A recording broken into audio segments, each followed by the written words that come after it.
बानों के बलात्कारियों को फांसी दो, फांसी दो, बिल्किस बानों के बलात्कारियों को फांसी दो, फांसी दो।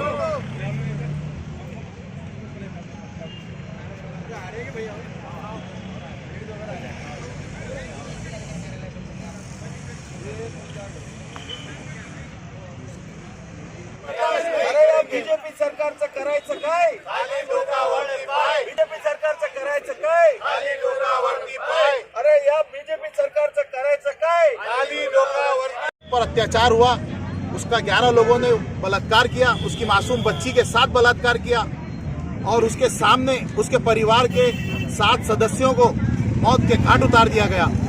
ऐसे दंगाइयों के ऊपर, ऐसे कमीने लोगों के ऊपर जब कोर्ट ने उन्हें आजीवन कारावास की सजा सुनाई तो उस वक्त उनको आजीवन कारावास की सजा जब सुनाई गई, जब से लेके ये स्वतंत्रता दिवस के मौके पर अभी तक के वो आजीवन कारावास की सजा भोग रहे थे। मगर गुजरात सरकार की ये बीजेपी सरकार जो है, गुजरात की बीजेपी निकम्मी सरकार, ये निकम्मी सरकार ने उन्हें माफीनामा दे दिया अच्छे व्यवहार के कारण। उनका ऐसा कौन सा अच्छा व्यवहार था? उनका क्या ऐसा व्यवहार था कि कोई देश के बॉर्डर के ऊपर जाके उन्होंने जंग लड़े? ऐसा उनका कोई व्यवहार नहीं था।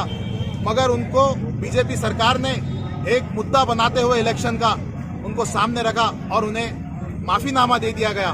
और सबसे बड़ी शर्मसारी इस बात पे हुई कि वो जब बाहर आए तो उनको फूल हार पिना के, उनको मिठाई खिला के, उनके पैर छू के लोगों ने सत्कार किया, स्वागत किया।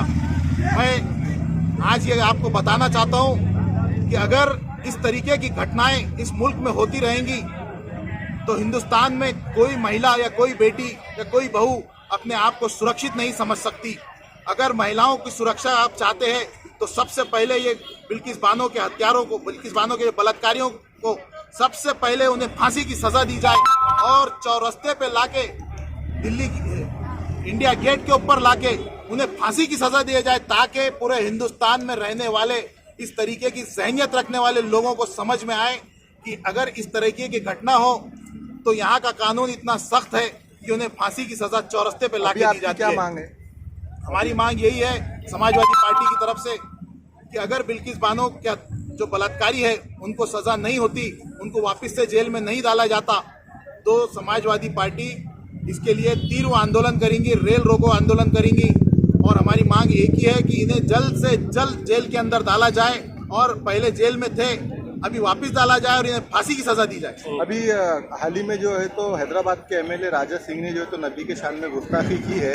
क्यों बार बार मुसलमानों को निशाना बनाया जा रहा है? देखिए, जब जब हिंदुस्तान के अंदर इलेक्शन कहीं भी आता है, कहीं भी अगर इलेक्शन का मौका आ जाता है तो बीजेपी जो है इस तरीके की हरकत करती है। राजा सिंह के खिलाफ में समाजवादी पार्टी ने परसों के दिन ही सिटी चौक पुलिस स्टेशन के अंदर एफआईआर दर्ज करी है और जो केसेस हैदराबाद के अंदर बुक नहीं हुए वो यहाँ किए गए हैं। 255, 255A, 298 और 153 है, ये पांचों केसेस उनके ऊपर दर्ज किए गए हैं परसों के दिन ही सिटी चौक पुलिस स्टेशन। क्या मांग की गई उसमें?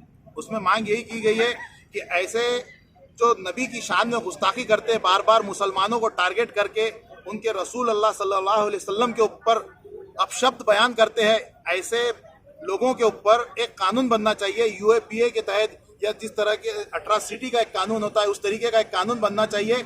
और उस कानून के तहत अगर किसी ने नबी की शान में गुस्ताखी की या फिर किसी ने प्रॉफिट मोहम्मद सल्लल्लाहु अलैहि वसल्लम के ताल्लुक से कुछ बदगुमानी की है, अपशब्द कहे, तो उसे फौरन यूएपीए के तहत या फिर एमबीडीए के तहत या फिर अट्रॉसिटी के तहत उसे फौरन अंदर डाल देना चाहिए।